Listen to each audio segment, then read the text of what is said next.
Olá pessoal, tudo bem? Hoje eu resolvi contar um pouquinho mais sobre a minha biografia. Algumas pessoas às vezes não conhecem em profundidade assim, a minha vida, coisas que eu passei e geralmente acontecem julgamentos, não é verdade? Então, as questões de julgamento, elas são sempre superficiais. A gente nunca pode olhar para uma pessoa e achar que é isso, que é aquilo, que gosta disso, que gosta daquilo, não é verdade? E quanto mais eu estudo psicologia, mais eu percebo que eu não conheço as pessoas, até eu aplicar um teste, olhar para a pessoa, que às vezes até é um contato quente, como a gente fala na parte de empreendedorismo, mas quando vamos aprofundando, vamos percebendo questões do inconsciente das pessoas que nós não conhecíamos, tanto de bom quanto também de defeitos que precisam melhorar. Bem, qualidades e defeitos todas as pessoas têm. Então, a minha biografia profissional, ela começa justamente em 2002, quando eu resolvi fazer o vestibular para pedagogia. Antes eu queria fazer enfermagem, pensei em fazer medicina, mas os meus pais não tinham recursos para investir em mim naquele momento. Eu tinha mais 2 irmãos, meu irmão é 3 anos e meio mais novo do que eu, a minha outra irmã era 14 anos e meio mais nova do que eu, e eu precisava escolher um caminho um pouco mais barato, um pouco menos recursos financeiros. Mas eu exigi bastante recurso emocional dos meus pais. Então a parte da afetividade, a parte da família, do tempo que eu tive com os meus pais, eu acredito que foi muito mais caro para eles do que o investimento em educação. Então eu vim de escola pública, em 2002 eu estava em Marabá, na Amazônia, e eu comecei todo esse processo depois de uma crise de saúde mental muito complicada, de ansiedade com depressão, porque eu eu vivi 10 anos em Brasília e depois fui passar 3 anos na Amazônia em missão do exército do meu pai. Então lá o meu foco era estudo. Só que nesse período eu estava com 16 anos, era uma moça linda, mais magra, mais bonita, mais jovem, mais inexperiente também. E eu queria tudo de uma vez, né? Aquela coisa assim, eu quero passar no vestibular, vou tentar uma universidade federal, uma universidade estadual. Mas como eu era aluna de escola pública, eu só tinha notas do PAS, aqui da UNB de Brasília. E as minhas notas não tinham ponto suficiente nem para fazer direito, nem psicologia, nem medicina, muito menos outras áreas da engenharia que tinha essa opção, inclusive engenharia de minérios, lá na Amazônia. E os cursos eram muito restritos, era pedagogia, o curso de administração tinha fechado à noite, eu não tinha como estudar à noite, e como eu cuidava da minha irmã mais novinha, eu tinha que optar ou pedagogia, ou letras, ou direito, que provavelmente eu não ia passar de cara, eu teria que estudar mais um pouco para passar em direito, e tinha essa engenharia de mineração por causa da Serra dos Carajás, olha só. Mas eu já era voluntária de um projeto beneficente do Exército, que aconteceu por causa da guerrilha do Araguaia, e eu já levava a minha irmãzinha e dava aula de educação moral e cívica. Olha que coisa mais engraçada, né? Eu já comecei a dar aula e já comecei a fazer todo um trabalho ali, que era um trabalho bem evangelizador desde 2000, desde 99, quando a minha irmã nasceu. Eu tinha sido convidada para fazer aulas de evangelização, minha família é espírita, então assim, meus pais eles me levavam na cruzada dos militares espíritas, eu tinha amigos católicos, eu de vez em quando ia pro grupo jovem, porque meus amigos estavam lá, a gente tocava violão, sempre gostei dessa parte de música, musicalização, sempre tive muita afinidade com isso. Em 2003, eu estava no curso de pedagogia, passei em 25º lugar, eram só 30 vagas. E foi exatamente o que eu dava conta de passar no vestibular, porque era um vestibular muito concorrido, muito complicado, porque apesar de ser um vestibular do interior, a prova era toda discursiva. Imagina você fazer um vestibular de matemática discursiva, sem opção de escolha para você ver qual cálculo que vai dar certo, e tinha tempo certo. Meu vestibular de espanhol era interpretativo, menos mal, né? Precisava escrever o espanhol, mas eu tinha que interpretar todo o texto em espanhol e entender a essência do texto. Minha nota não foi dos melhores, claro. Eu não tinha base de espanhol suficiente. Eu fiz inglês na escola pública por bastante tempo e era aquele inglês the books on the table.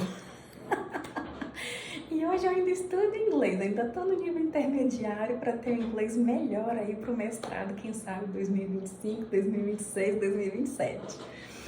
E aí eu pensava assim, nossa, meus colegas todos fazendo vestibular de Direito, Psicologia, indo para Belém do Pará, e eu aqui na cidade do interior de Marabá.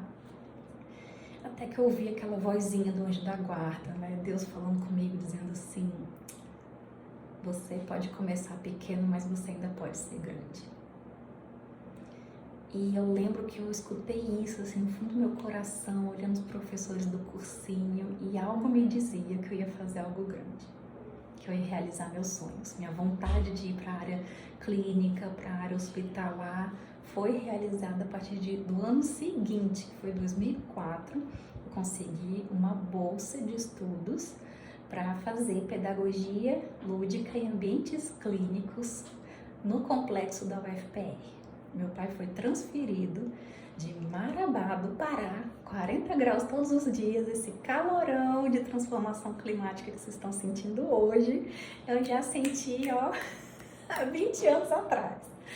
E aí eu tive um choque térmico e um choque emocional, um choque espiritual, um choque cultural, de tudo que vocês imaginarem, intelectual, ambiental.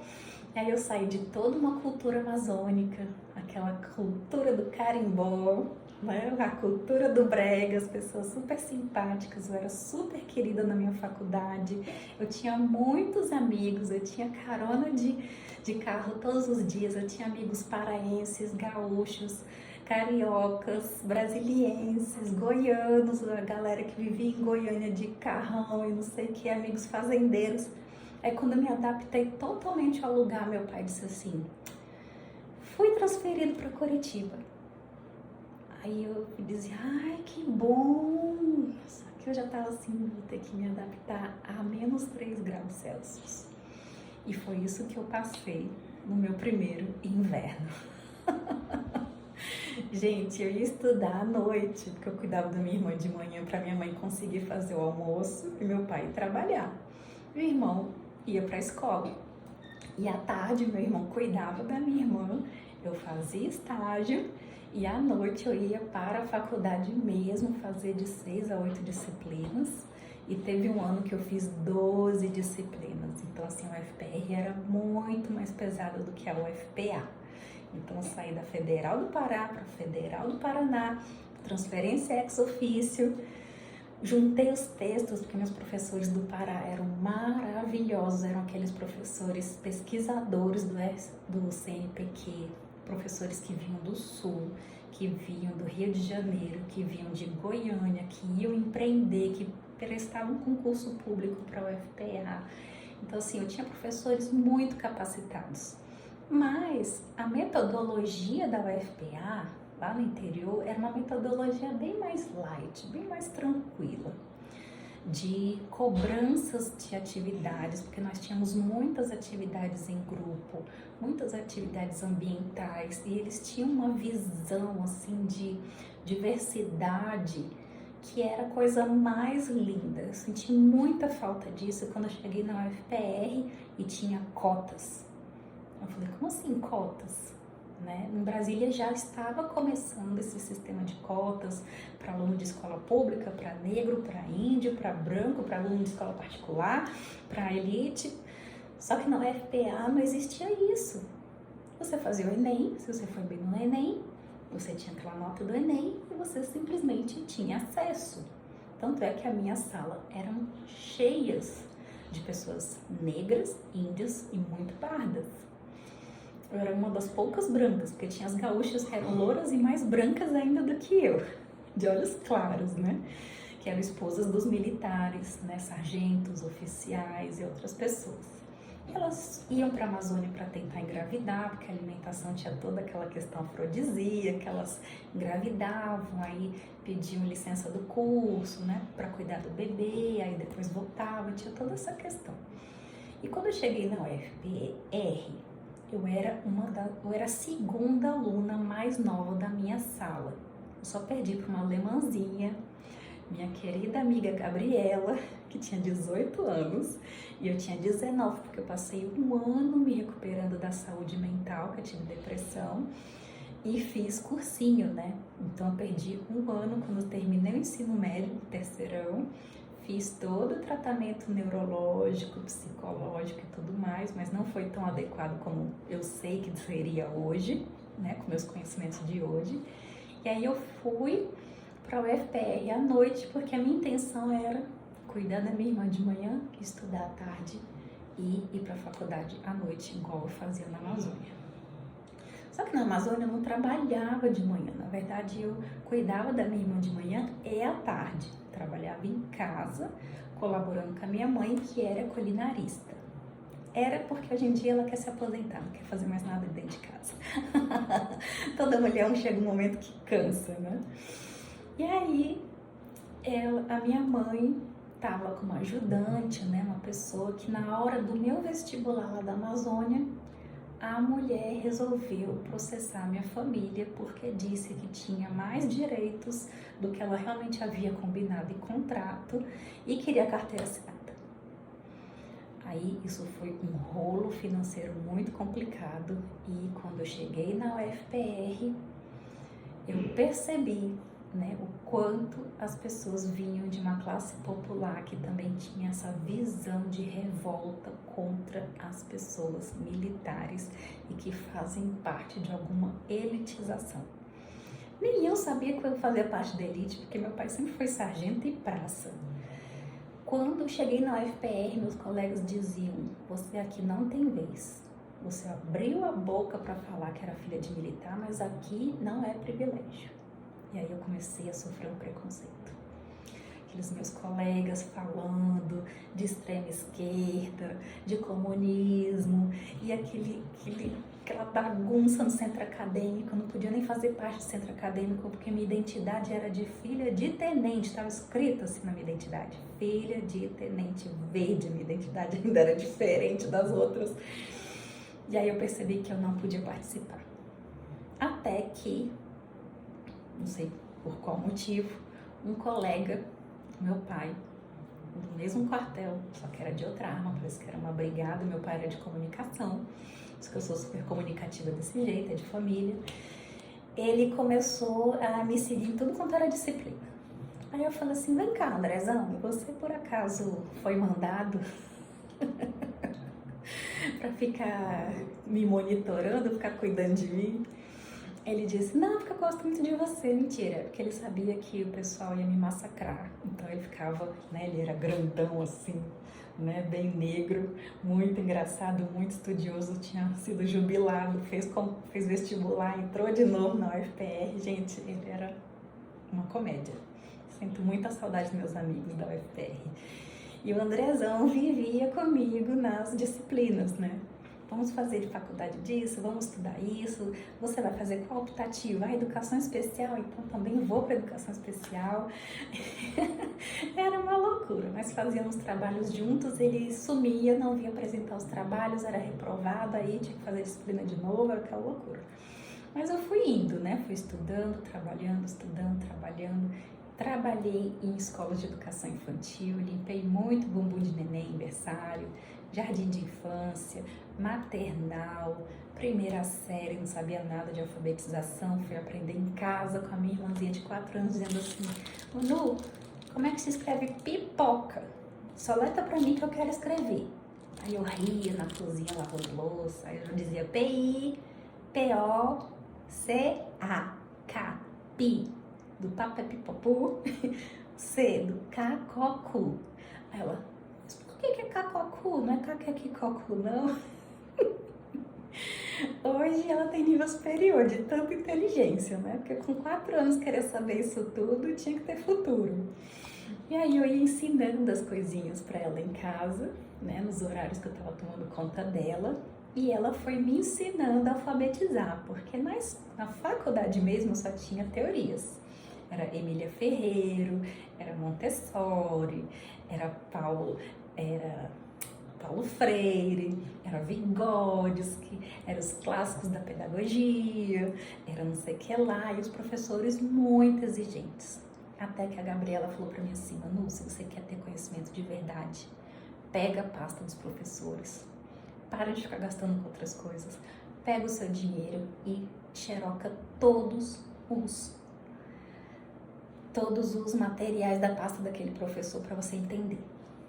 Aí no começo minhas notinhas eram um pouco ruins e a nota das outras colegas mais velhas eram tudo 9, 10, 9, 10, 9, 10 e eu tava, né, ali patinando.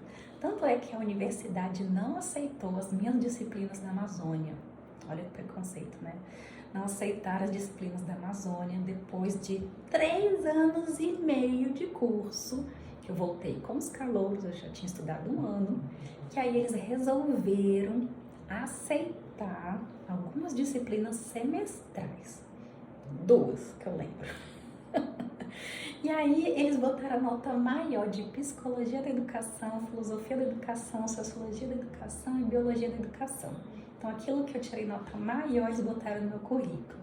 Graças a Deus eu fiquei com um currículo com notas excelentes. Mas teve uma optativa que fizeram a minha caveira, disseram que eu não estudava, que eu não trabalhava direito na UFPR, nem no hospital de clínicas, de tanta inveja que aquelas lourinhas ficaram. Porque eu consegui a bolsa no complexo do hospital de clínicas, que elas foram falar para a professora que eu não tinha capacidade de trabalhar com literatura infantil. Olha só que absurdo. E a professora acreditou na fofoca e disse que eu estava com 0, porque eu chegava atrasada, porque eu tinha que dar atenção para as crianças com leucemia, as crianças numa situação muito complicada, e quando eu ia ir, né, para as atividades daquela disciplina, que era um horário horrível, era tipo 5:30 da tarde, e todas as aulas começavam 6:50. E aí a aula dela assim, tinha um horário ruim, tinha uma galera ruim, aí eu falei, como optativa, deixa pra lá, vou fazer outra. E acabei fazendo tecnologias educacionais.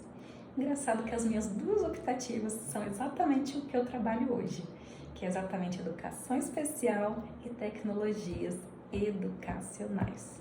E foi muito legal, peguei uma professora de Brasília, que era Cristina, acho que era Herrera, e os textos dela eram maravilhosos, só que eu passei mal de saúde na época da disciplina dela, e ela teve que considerar todo o meu trabalho do projeto Gente Feliz lá na Amazônia, e eu fiz todo um projetinho com ela, tecnológico, de grupo, para ela me dar nota. E ela foi super compreensiva. Então eu saí de uma professora carrasca, uma professora que era paz, amor e luz, de Boex, igual o pessoal de Brasília aqui. E depois dessa trajetória toda, eu conheci o pai do meu filho, vim para Brasília, cheguei aqui, eu não consegui emprego nenhum na minha área pedagógica, passei 3 anos estudando para concurso, até que depois de eu ficar desempregada 6 vezes e reprovar em vários concursos, e não ser chamada para o concurso da Codevasf que eu havia passado, o concurso venceu, eu nunca fui para o Sistema Federal, saiu o concurso que o pessoal chamava do CAGE, lá no Riacho Fundo, onde eu morava. E o pai do meu filho teve que pagar a inscrição, porque eu só tinha feito inscrição para o nível médio. Tava com a autoestima tão baixa que eu falei, acho que só vou passar para o nível médio. Ele falou, não, vou pagar a sua de nível superior, porque uma prova é de manhã e a outra é à tarde. Aí a de manhã era de nível médio, eu aprendi bastante, fiquei com bastante conteúdo ali na minha cabeça, que eu sou assim, eu gosto de estudar em cima da hora, para poder fixar conteúdo. E na prova de nível superior, eu consegui recuperar tudo que eu tinha errado na prova de nível médio. Aí eu passei no concurso para especialista em assistência social pedagoga. Aí me apaixonei pela área de drogas, crimes, violências, e foi muito bom por 7 anos e meio, até que eu resolvi pedir redistribuição, porque o clima organizacional ficou péssimo. Eu tive problemas de saúde de novo, eu tive síndrome do pânico em 2013, e quando eu vim de licença maternidade, isso afetou muito a minha vida profissional. Eu não consegui mais ser aquela projetista que eu era antes e nem consegui trabalhar com os contratos, e passei por uma auditoria, na verdade 2 auditorias terríveis que acabaram com a minha carreira na Sejus. Os meus colegas me olhavam como uma retardada, uma coitada, que não dava para confiar em mim de jeito nenhum, porque eu tinha problema mental. Enfim, preconceito de novo. Eu já tinha passado preconceito por ser filha de militar, eu tinha passado preconceito por ser espírita, eu tinha passado por preconceito por vir por transferência ex officio, depois eu passei preconceito por ter problemas de saúde. Enfim, a gente só atinge o sucesso depois dos fracassos. E aí, eu fui para a Secretaria de Desenvolvimento Social, estou 5 anos lá. No começo foi bem difícil me adaptar com esse negócio de oficinas e atendimento direto ao público, mas hoje eu já me apaixonei, porque as pessoas elas foram mostrando o quanto elas precisavam de um trabalho mais especializado, uma escuta mais qualificada. E eu sempre gostei disso, desse atendimento 1 a 1.